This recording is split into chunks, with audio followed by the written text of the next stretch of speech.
kuasa Tuhan baik, anugerahnya kekal selamanya.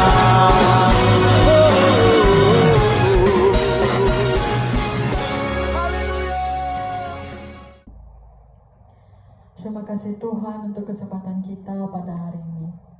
Mari kita berdoa terlebih dahulu sebelum kita memulakan pujian dan penyembahan kita. Allah Bapa kami di surga, pada saat ini Tuhan kami berdoa kepadamu. Terima kasih Tuhan untuk berkat-Mu dan juga kesempatan yang telah Engkau berikan kepada kami. Kiranya Engkau berkati kami Tuhan dan menyertai kami di mana-mana saja kami berada. Saya berdoa dalam nama Tuhan Yesus Kristus. Amin.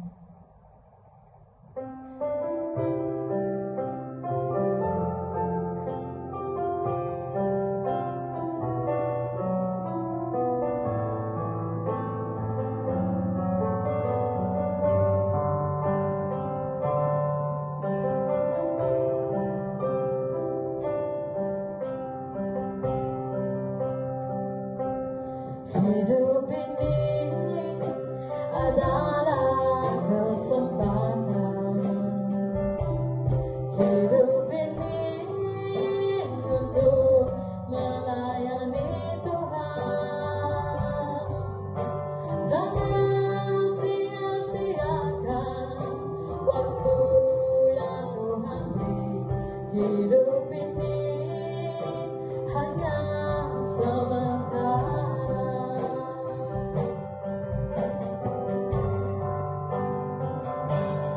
Hidup ini adalah kesempatan. Hidup ini untuk melayani Tuhan. Jangan sia-siakan waktu yang Tuhan beri. Hidup ini hanya sementara. Oh Tuhan, pakailah hidupku selagi aku masih kuat. Bila saja nanti ku tak berdaya lagi, hidup ini sudah jadi berkat. Oh Tuhan, pakailah hidupku selagi aku masih kuat. Bila saja nanti ku tak berdaya lagi, hidup ini sudah jadi berkat. Hidup ini sudah jadi berkat.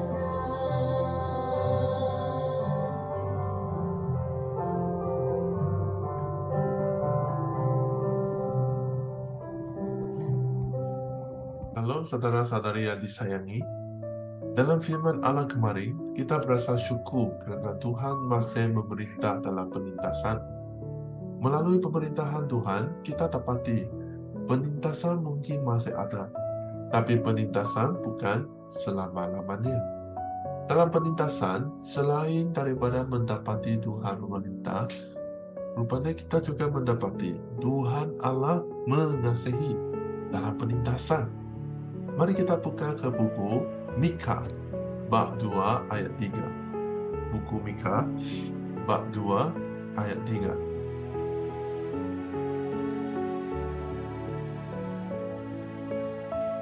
Buku Mika bab 2 ayat 3. Oleh itu, Tuhan berfirman, Aku bercadang mendatangkan bencana kepada kamu. Kamu tidak akan dapat melarikan diri daripadanya. Kamu akan ditimpa kesusahan, maka kamu tidak akan dapat bersikap angkuh lagi. Dalam ayat 3, kita belajar bahawa Tuhan adalah penyayang. Kita boleh nampak satu perkataan yang sangat penting dalam ayat 3. Bercadang. Dalam penintasannya, Nabi Mika menegur, dia mengumum bahwa Tuhan berfirman, "Aku bercadang mendatangkan bencana kepada kamu." Tuhan bukan terus menghukum orang jahat itu. Dia bercadang. Maksudnya dia masih bagi peluang kepada mereka. Bukan saja kepada orang yang baik, tetapi juga ada orang yang jahat. Dalam buku Matius, kita baca bersama, Tuhan Yesus berkata, "Dengan demikian, kamu menjadi anak-anak Bapa kamu yang di surga. Karena Allah menepikan matahari yang dijadikannya untuk orang yang baik dan yang jahat.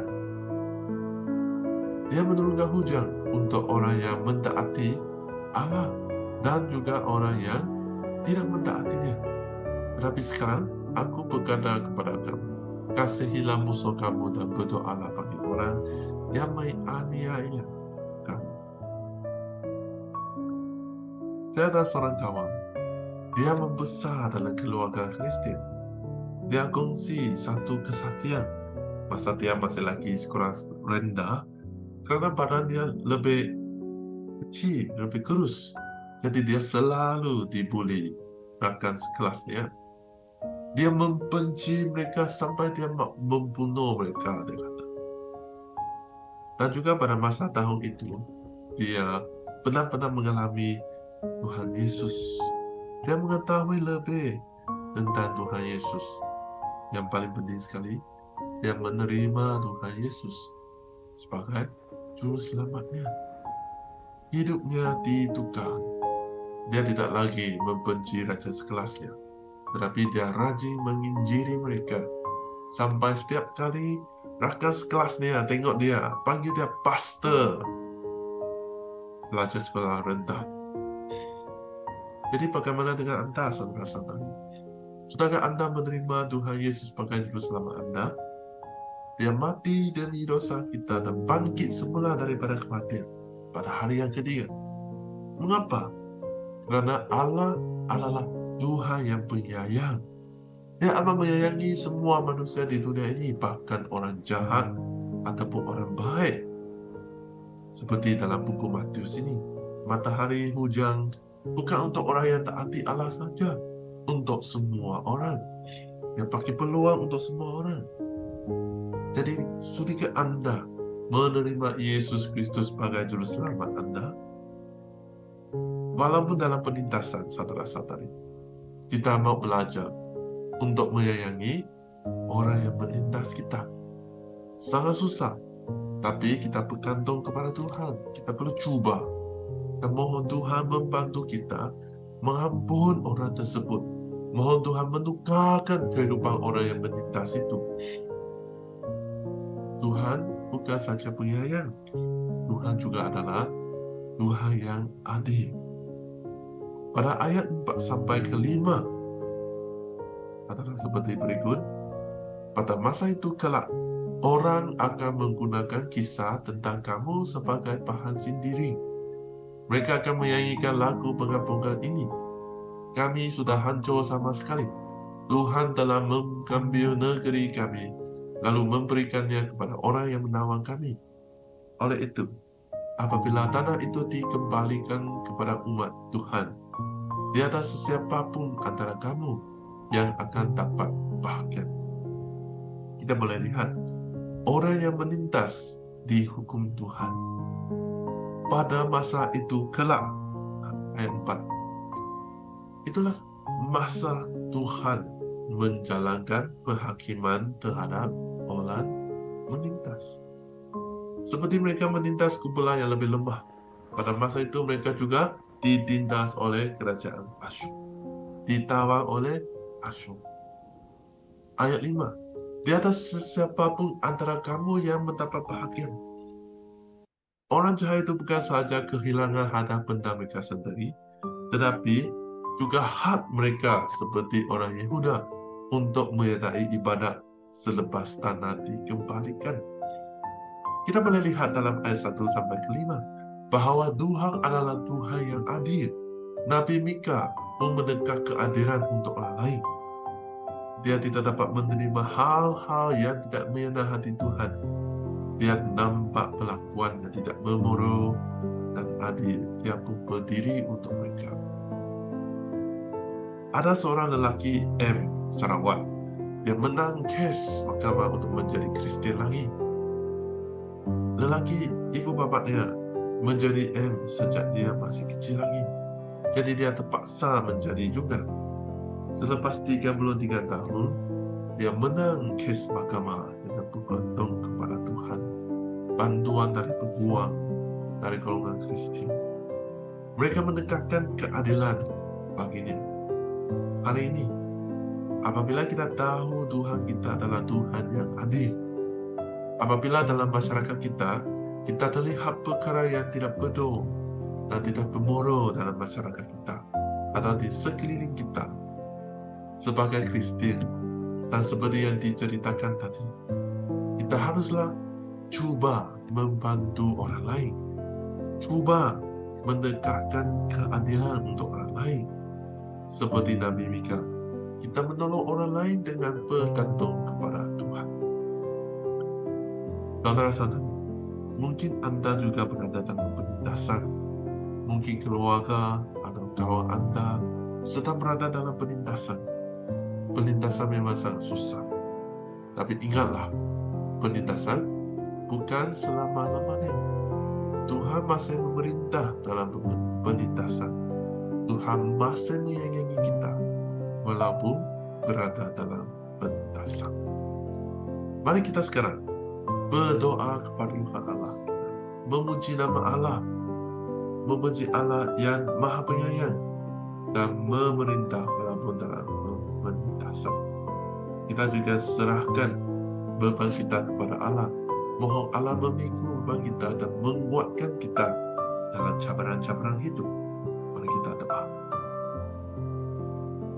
Allah yang di surga, memuji nama-Mu yang besar, memuji nama-Mu yang mulia.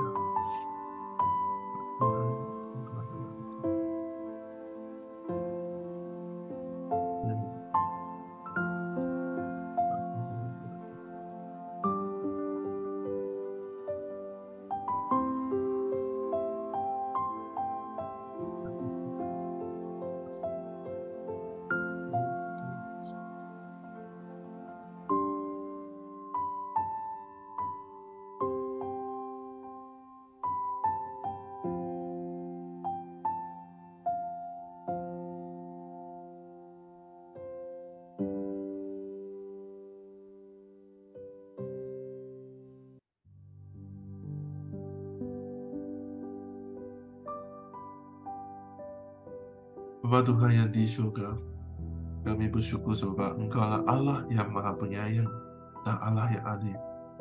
Bila kami lihat dunia kami lihat keadaan yang tidak adil, yang susah dalam dunia, kami tahu bahwa Allah tahu segalanya dan Allah ada kehendak-Mu sendiri. Kami ingin lebih mengalami Engkau, ingin lebih bergantung kepada Engkau, bahkan apa keadaan yang kami mengalami. Kami serahkan kehidupan kami ke dalam tangan-Mu. Dalam nama Yesus Kristus kami berdoa.